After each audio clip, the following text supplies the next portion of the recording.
अस्सलाम वालेकुम। आप देख रहे हैं ऐसे के लर्निंग और आज के इस वीडियो में हम लेकर आए हैं ग्रुप नंबर 3 चैप्टर नंबर 1। जैसे हमने पहले जिक्र किया था कि इस चैप्टर को हमने 4 मेजर ग्रुप में डिवाइड किया है। 2 ग्रुप की वीडियो हम अपलोड कर चुके हैं। ये तीसरी वीडियो है जो कि हम अपलोड कर रहे हैं chapter number 1 first year Sindh board MDK 2020-23 और ग्रुप नंबर 3। सो आइए चलते हैं अपने MCQs की तरफ। पहला MCQs हमारे पास है, dash means first rank are polymers of amino acids, performs definite function, carried out all cells activities containing carbon, hydrogen, oxygen and nitrogen. These are building blocks of tissues. Many body parts are like hairs, nails and feathers are also dash. लिखा हुआ है कि इनको हम first rank भी बोलते हैं। इनके जो मतलब है फर्स्ट रैंक, ये पॉलीमर्स हैं अमाइनो एसिड्स के, यानी ये अमाइनो एसिड्स से मिलकर बने हुए हैं। हर एक का अपना अपना फंक्शन है। हमारी बॉडी में बहुत सारी प्रोटीन है, हर एक अपना अपना फंक्शन कर रही होती है। सेल की जितनी भी एक्टिविटीज़ हो रही होती हैं उनके लिए प्रोटीन का होना बहुत ज़रूरी है। इसमें मेजर जो एलिमेंट्स है वो कार्बन, हाइड्रोजन, ऑक्सीजन और नाइट्रोजन है। नाइट्रोजन इसमें एक्स्ट्रा एक वो है जो कि कार्बोहाइड्रेट में मौजूद नहीं होता था। ये बिल्डिंग ब्लॉक्स है हमारी बॉडी के, और हमारी बॉडी के बहुत सारे पार्ट्स जैसे हेयर्स हैं, नेल्स हैं और फीदर्स हैं, ये भी प्रोटीन के बने होते हैं। तो ये कौन सा ऑप्शन हो सकता है? करेक्ट ऑप्शन है कार्बोहाइड्रेट्स, ग्लूकोज, प्रोटीन्स, लिपिड्स। तो प्रोटीन्स ही हैं जो कि अमाइनो एसिड से मिलकर बनते हैं, जिसमें carbon, hydrogen, oxygen and nitrogen के एलिमेंट्स पाए जाते हैं, और ये हमारी बॉडी की एक्टिविटीज़ परफॉर्म करते हैं। ठीक है, और हर एक प्रोटीन की अपनी अपनी एक्टिविटी है। So correct option is protein. They are 20 in number, linked by peptide bond in specific way to form proteins containing one amino group NH2 and one carboxylic group attached to alpha carbon, asymmetric carbon having same formula except R. Radical group are called as dash. ये 20 हैं total, और आपस में मिलकर specific way में क्या बनाते हैं? प्रोटीन बनाते हैं। एक अमाइनो एसिड के अंदर 2 ग्रुप मौजूद होते हैं, एक NH2 ग्रुप यानी अमाइनो ग्रुप, और दूसरा जो ग्रुप है वो कार्बोक्सिलिक ग्रुप मौजूद होता है। ये दोनों जो ग्रुप हैं ये दरमियान में एक कार्बन के साथ अटैच होते हैं, जिसको हम कहते हैं अल्फा कार्बन या एसिमेट्रिक कार्बन कहते हैं। इन सब का फार्मूला सेम है, सिर्फ एक रेडिकल ग्रुप जिसको हम R कहते हैं वो चेंज हो जाता है हर अमाइनो एसिड में। यानी अगर आप एक अमाइनो एसिड ले लें तो उसमें भी amino group and carboxylic group मौजूद होगा, जबकि सिर्फ R चेंज होगा। ठीक है, सो ये टोटल 20 इन नंबर्स हैं, 20 अमाइनो एसिड मौजूद हैं, और यही 20 मिलकर क्या बनाते हैं? मुख्तलिफ़ किस्म के प्रोटीन्स बनाते हैं। तो ये क्या चीज़ें हैं जो मिलते हैं? ठीक है, carbohydrates, amino acids, proteins and lipids. Amino acids is the correct option, क्योंकि अमाइनो एसिड्स मिलेंगे और अमाइनो एसिड्स मिलकर ही क्या बनाएंगे? प्रोटीन बनाएंगे और लंबी चेन बनाएंगे। ठीक है, A linkage formed between 2 amino acids by releasing water molecules which can be broken by hydrolysis. Adding a water molecule is called as dash linkage. जब अमाइनो एसिड्स मिलेंगे तो इनके दरमियान एक लिंकेज बनेगी, एक चेन बनेगी, एक बॉन्ड बनेगा। उस बॉन्ड को हम अगर तोड़ना चाहें तो हाइड्रोलिसिस यानी हम वाटर ऐड करेंगे तो बॉन्ड टूट जाएगी। तो उस बॉन्ड को हम क्या नाम देंगे जो कि 2 अमाइनो एसिड्स के दरमियान मौजूद होता है। याद रहें कि अमाइनो एसिड जब मिलेंगे तो क्या बनेगा? प्रोटीन बनेगी। Peptide linkage, Easter linkage, proteins and glycosidic linkage. Peptide linkage, Easter, proteins and peptide linkage वो लिंकेज है जिसमें हमारे पास 2 अमाइनो एसिड्स मिलकर क्या बनाते हैं? प्रोटीन बनाते हैं। Dipeptide contain 2 amino acids while dash containing more than 10 amino acids. Dipeptide का मतलब होता है जिसमें 2 अमाइनो एसिड्स हों, और अगर 10 से ज़्यादा अमाइनो एसिड मौजूद होते हैं तो उनको हम क्या कहते हैं? Peptide linkage, dipeptide, proteins and peptones. तो ये पेप्टोन जो हैं ये करेक्ट ऑप्शन है, क्योंकि इसमें 2 से लेकर ज़्यादा अमाइनो एसिड होते हैं। यहाँ लिखा हुआ है कि मोर देन 10, यानी 10 से भी ज़्यादा अमाइनो एसिड्स हो सकते हैं इसमें। Dash is composed of 51 amino acids in 2 chains. One has 21 amino acids and the other has 30 amino acids held together by disulfide bonds. याद रखें कि वो कह रहे हैं कि एक प्रोटीन है जिसमें 51 अमाइनो एसिड्स हैं 2 चेन्स में। एक चेन्स 21 अमाइनो एसिड्स की है और दूसरी चेन जो है वो 30 अमाइनो एसिड्स की है, और ये दोनों चेन्स आपस में जो जुड़े हुए हैं वो डाइसल्फाइड बॉन्ड से जुड़े हुए हैं। याद रखें 2 अमाइनो एसिड्स आपस में जब मिलते हैं तो पेप्टाइड बॉन्ड बनता है, और वही दो चेन जो आपस में मिल जाते हैं बॉन्ड बनाते हैं वो डाइसल्फाइड बॉन्ड। तो वो कहते हैं कौन से अमाइनो एसिड है जिसमें 51 अमाइनो एसिड्स हैं? Insulin, haemoglobin, proteins and myoglobin. Insulin is the correct option. DH is composed of 4 amino acids chain, 2 alpha 141 amino acid each and 2 beta 146 amino acid each, having total number of amino acid 574।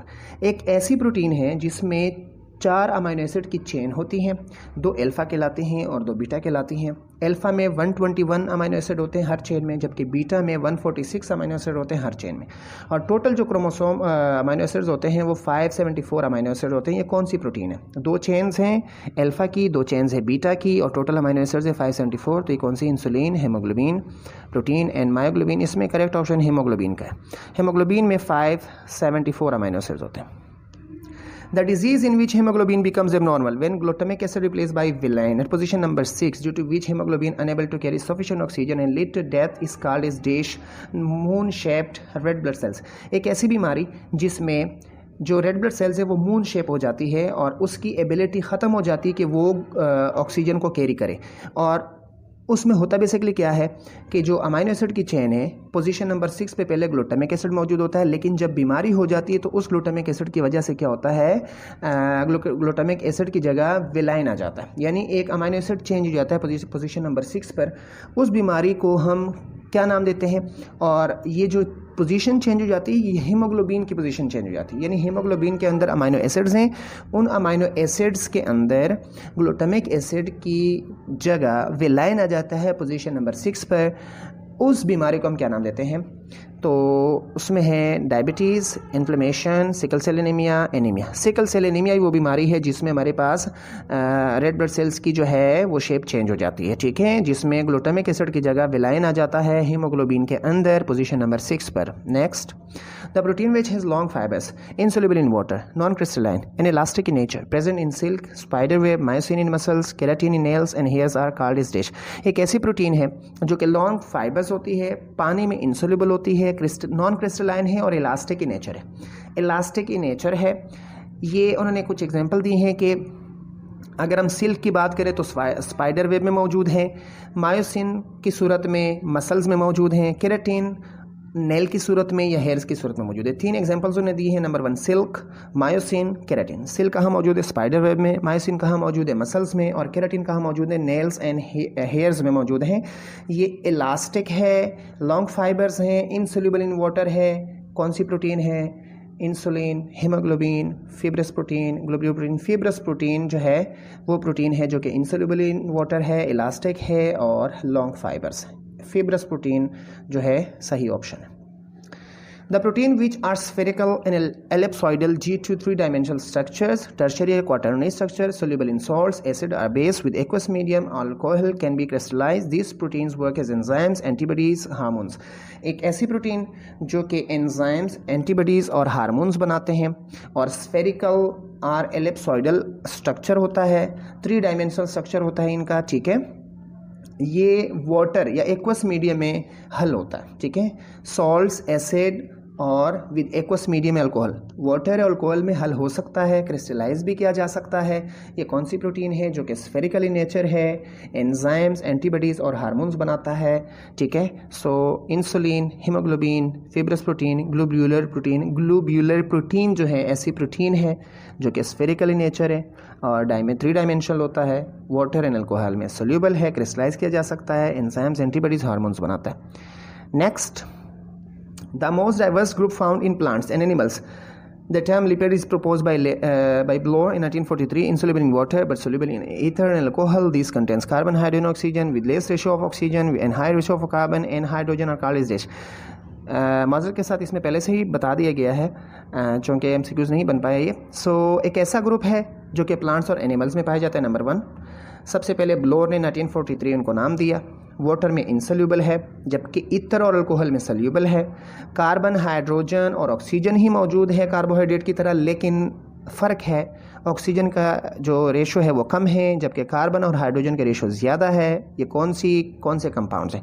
Diverse यानी बहुत सारे group इसके अंदर मौजूद हैं, plants animals में मौजूद हैं। ब्लोर ने सबसे पहले प्रपोज किया था इनका नाम, वाटर में इनसोल्यूबल है, ईथर और अल्कोहल में सोल्यूबल है, कार्बन हाइड्रोजन और ऑक्सीजन मौजूद है लेकिन ऑक्सीजन की रेशो कम है जबकि कार्बन और हाइड्रोजन की रेशो बहुत ज़्यादा है। ये कौन से कंपाउंड्स हैं? Proteins, haemoglobins, lipids and carbohydrate.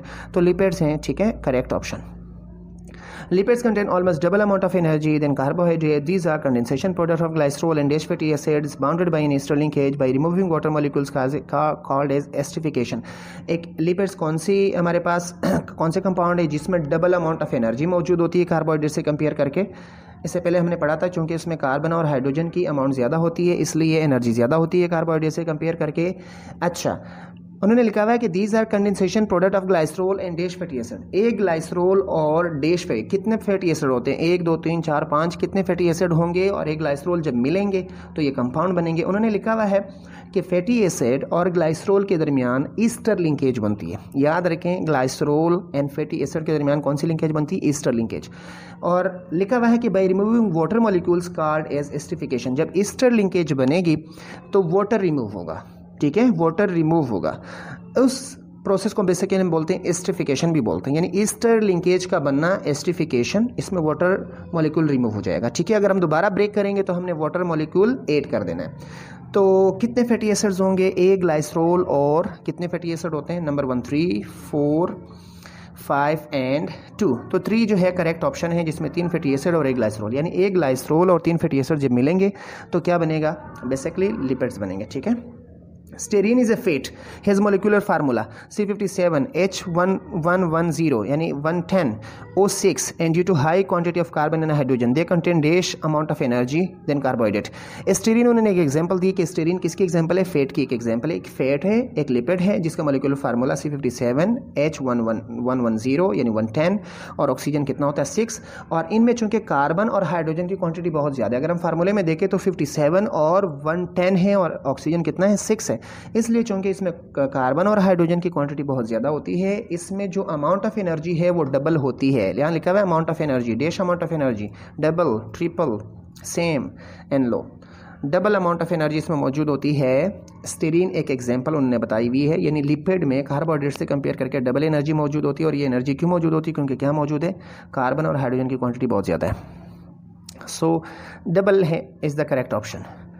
Glycerol is trihydroxy alcohol of 3 carbon, each containing OH group, while fatty acid is a type of organic acid having carboxylic group. When 3 fatty acids combine with glycerol at 1 OH, they form ester bond and compound is called dash. कहने कि glycerol basically trihydroxy alcohol होता है of 3 carbon. Trihydroxy यानी 3 hydroxy OH group उसमें मौजूद होंगे, ठीक है, 3 कार्बन का होता है और ट्राईहाइड्रोक्सी, ठीक है, अल्कोहल है। ईच कंटेनिंग OH ग्रुप, हर में OH ग्रुप मौजूद होता है। OH ग्रुप अल्कोहल की मेन जो है फंक्शनल ग्रुप है। While fatty acid is a type of organic acid having carboxylic group, जबकि फैटी एसिड जो है वो एक ऑर्गेनिक एसिड है जिसमें हाइड्रोक्सिलिक एसिड मौजूद होता है। याद रखें, इससे पहले हमने बात की थी कि ग्लाइसरोल और 3 फैटी एसिड मिलेंगे और लिपिड बनाएंगे। तो यहाँ उन्होंने एक्सप्लेन किया कि ग्लाइसरोल बेसिकली क्या चीज़ है। ग्लाइसरोल जो है अल्कोहल है 3 कार्बन वाला, ठीक है, और जबकि फैटी एसिड है एक ऐसा एसिड है जिसमें कार्बोक्सिलिक ग्रुप पाया जाता है। When 3 fatty acid combine with glycerol at 1 OH, जब 3 फैटी एसिड ऐड होंगे एक ग्लाइसरोल के साथ एक OH पर, ठीक है, दे फॉर्म ईस्टर बॉन्ड। जैसे बताइए कौन सा बॉन्ड बनेगा? Ester bond. और इस कंपाउंड को हम क्या नाम देंगे? ठीक है, एग्जाम्पल है carbohydrate, proteins, triglycerol and Colin triglycerol भी कहते हैं, यानी लिपिड्स को हम ट्राइग्लाइसरोल भी कह सकते हैं कि एक ग्लाइसरोल है और उसके साथ क्या अटैच है? 3 फैटी एसिड अटैच है, ठीक है। किस जगह पर अटैच होंगे? OH ग्रुप पर। और उस बॉन्ड को हम क्या नाम देंगे? ईस्टर बॉन्ड देंगे, ठीक है। 3 फैटी एसिड एक ग्लाइसरोल, तो क्या बनेगा? Triglycerol. Next, the acyl glycerol contains 1 or more double bond called as oils. They have stable physical states found in plants. Example lanolin are called as dash acyl glycerol. याद रखो, try acyl glycerol या acyl glycerol ये दोनों एक ही चीज़ हैं। उन्होंने कहा कि अगर ऐसी चेन हो जिसमें कहीं पर भी डबल बॉन्ड मौजूद ना हो, वन आर मोर डबल, अच्छा one or more double bond मौजूद हो, सॉरी मौजूद है, कॉल्ड एज ऑयल, जिसको हम ऑयल्स कहते हैं, और ये स्टेबल फिजिकल स्टेट होता है, प्लांट्स में मौजूद होते हैं। लिनोलेन इनकी एग्जांपल है, ठीक है। ये कौन से होते हैं? डबल बॉन्ड मौजूद हैं चेन में, और फिजिकल स्टेट जो है स्टेबल फिजिकल स्टेट है, प्लांट्स में मौजूद होते हैं, ऑयल्स कहते हैं इसको। तो ये कौन से होते हैं? सेचुरेटेड, सुपर सेचुरेटेड, अनसेचुरेटेड और आखिर में क्या? लिंक्ड। तो ये अनसेचुरेटेड है। क्यों अनसेचुरेटेड? क्योंकि इसमें डबल बॉन्ड मौजूद हैं चेन में। It is estimated that a person of average size contain approx dash amount of fats which contain 144 into 10 multiplied by 1000 kilo calorie energy. Estimated person जो हैं, ठीक है, उसके एवरेज साइज़ अगर हम ले लें, जिसमें हम अगर बात करें 60 to 70 kg, ठीक है, तो इसमें कितना फ़ैट मौजूद हो सकता है? और वो फ़ैट जो है कितनी एनर्जी पैदा करता है? 144 multiply by 1000 kilo calorie energy, ठीक है। सो 20 kg, 25 kg, 15 kg, 16 kg, 16 kg fat मौजूद होता है एक एवरेज पर्सन के अंदर, ठीक है। Correct option is 16 kg। Phospholipids contain glycerols, 2 fatty acids, 1 choline and 1 DASH. Phospholipids is the most important lipids from biological point of view. Phospholipids भी lipid की एक किस्म है जिसमें ग्लाइसरोल मौजूद होता है, 2 फैटी एसिड मौजूद होता है, 1 कोलिन एंड 1 हमने बात की थी कि 1 ग्लाइसरोल और 3 फैटी एसिड, लेकिन यहाँ पर ग्लाइसरोल मौजूद है, 3 फैटी एसिड की बजाय 2 फैटी एसिड मौजूद हैं, और 1 फैटी एसिड की जगह क्या आ गया है? कोलिन और फास्फेट ग्रुप, ठीक है। तो इसको हम कहते हैं फास्फोलिपिड। तो करेक्ट ऑप्शन हमारे पास है amino acids, chitin, phosphate and amide. Phosphate मौजूद होता है, याद रखिए, मैं दोबारा रिपीट कर रहा हूँ। हमने पढ़ा था ट्राइग्लाइसराइल में, ट्राइग्लाइसरोल में 1 ग्लाइसरोल और 3 फैटी एसिड, जबकि यहाँ फास्फोलिपिड की बात की जा रही है जिसमें 1 ग्लाइसरोल होगा, उसी तरह से 3 के बजाय 2 फैटी एसिड्स होंगे, 1 कोलिन होगा और एक और चीज़ अटैच होगी, डैश, ठीक है, जिसकी वजह से फास्फोलिपिड्स बन जाएगा। और ये बहुत इंपॉर्टेंट है बायोलॉजिकल पॉइंट ऑफ व्यू से। ये जो मेम्ब्रेन बनती है यहाँ पर मौजूद होता है ज़्यादातर एनिमल की जो मेम्ब्रेन है, सेल मेम्ब्रेन, ठीक है। So phosphate is the correct option. Choline और फास्फेट 1 फैटी एसिड को हटाकर खुद आ जाएंगे और फास्फोलिपिड्स बन जाएगा, ठीक है। The acyl glycerol contain single bond called as dash fats, stearin are called as dash acyl glycerol. एक ऐसा एसाइल ग्लाइसरोल जिसकी चेन में सिंगल बॉन्ड हो, कोई डबल बॉन्ड मौजूद ना हो। एग्जाम्पल उन्होंने दी हुई है स्टीरीन, इसकी एग्जाम्पल है। तो ये कौन से एसाइल ग्लाइसरोल है? सुपर सेचुरेटेड, सेचुरेटेड, अनसेचुरेटेड और लिंक्ड। ये सेचुरेटेड है। सेचुरेटेड क्यों कहलाते हैं? क्योंकि चेन में क्या मौजूद है? सिंगल बॉन्ड मौजूद है, कोई डबल बॉन्ड मौजूद नहीं है। दोबारा रिपीट कर रहा हूँ, ऐसे एसाइल ग्लाइसरोल या ट्राई एसाइल ग्लाइसरोल जिसमें 1 ग्लाइसरोल होगा और 3 फैटी एसिड्स होंगे, ऐसे एसाइल ग्लाइसरोल जिनकी चेन में सिंगल बॉन्ड मौजूद हो, ठीक है, जिसको हम फैट्स भी कहते हैं। एस्टीरीन इसकी एग्जाम्पल है, यूजुअली एनिमल्स में पाया जाता है, ठीक है, अनस्टेबल स्टेट होती है इनकी। तो ये कौन सी एसाइल ग्लाइसरोल है? सेचुरेटेड एसाइल ग्लाइसरोल है। Phospholipids at 2 ends, one which is made up of fatty acids, non-polar and behave as hydrophobic, while the other end is formed by phosphate and choline which polar and hydrophilic in nature and attract dash। अभी हमने बात की थी phospholipids की, basically उसमें 4 चीज़ें मौजूद थी। नंबर 1 ग्लाइसरोल और फैटी एसिड, और 2 चीज़ें और मौजूद थी जिसको हम कहते हैं कोलिन एंड फॉस्फेट, ठीक है।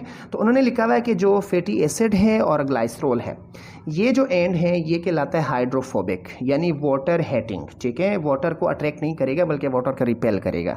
जबकि जिस एंड पर फॉस्फेट और कोलिन मौजूद है वो पोलर होता है और ये हाइड्रोफिलिक यानी वाटर लविंग होता है, और ये अट्रैक्ट करेगा किसको? जाहिर सी बात है, oil, water, fats and salts water को अट्रैक्ट करेगा। क्यों वाटर को अट्रैक्ट करेगा? क्योंकि ये क्या है? पोलर है और हाइड्रोफिलिक इन नेचर है। Again I am repeating, phospholipids के 2 एंड्स होते हैं, एक पर फैटी एसिड और ग्लाइसरोल मौजूद हैं, जबकि दूसरे एंड पर फॉस्फेट और कोलिन मौजूद है। फैटी एसिड वाला जो एंड है वो नॉन पोलर है और वाटर हाइड्रोफोबिक है, जबकि कोलिन और फॉस्फेट वाला जो एंड है वो क्या है? हाइड्रोफिलिक है और पोलर है और वाटर को अट्रैक्ट करता है। तो correct option is water.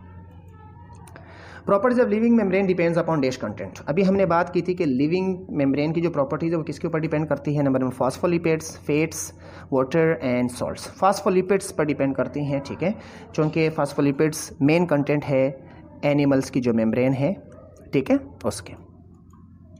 Instead of long chain amino acids, Ester of long chain monoalcohol and long chain fatty acids work as protective covering on plants and animals, water repellent, non-reactive due to non-polar nature, inert to atmosphere oxidation are called esters. ऐसे esters जिसमें long chain alcohol मौजूद होते हैं, ठीक है, long chain fatty acid मौजूद होते हैं और प्रोटेक्टिव कवरिंग बनाते हैं प्लांट्स और एनिमल्स की, वाटर रिपेलेंट है, वाटर यानी रिपेल करते हैं, वाटर अट्रैक्टिव नहीं है, नॉन रिएक्टिव है, रिएक्टिव भी नहीं है, चूँकि नॉन पोलर है ज़ाहिर सी बात है तो रिएक्टिव भी नहीं है। और वो कहते हैं कि inert to atmospheric oxidation, atmospheric oxidation के लिए इनर्ट होता है, यानी एटमॉस्फेरिक ऑक्सीडेशन इसके साथ नहीं हो सकती, are called as dash. Esters हैं, प्रोटेक्टिव कवरिंग बनाते हैं प्लांट्स और एनिमल्स की, वाटर रिपेलेंट है, नॉन रिएक्टिव है, ठीक है, नॉन पोलर हैं, इनर टू एटमॉस्फेरिक ऑक्सीडेशन है। कौन सी चीज़ें हैं? Phospholipids, waxes, fats and terpenoids. तो वैक्सेस जो हैं हमारे पास वो ग्रुप है जो कि लॉन्ग चेन मोनो अल्कोहल और लॉन्ग चेन फैटी एसिड मौजूद होता है और प्रोटेक्टिव होता है, नॉन पोलर होता है, इनर टू ऑक्सीडेशन, ठीक है, और नॉन रिएक्टिव। तो correct option is waxes. Thank you. आज के इस टॉपिक में इतना ही, मिलते हैं अगली वीडियो में। शुक्रिया।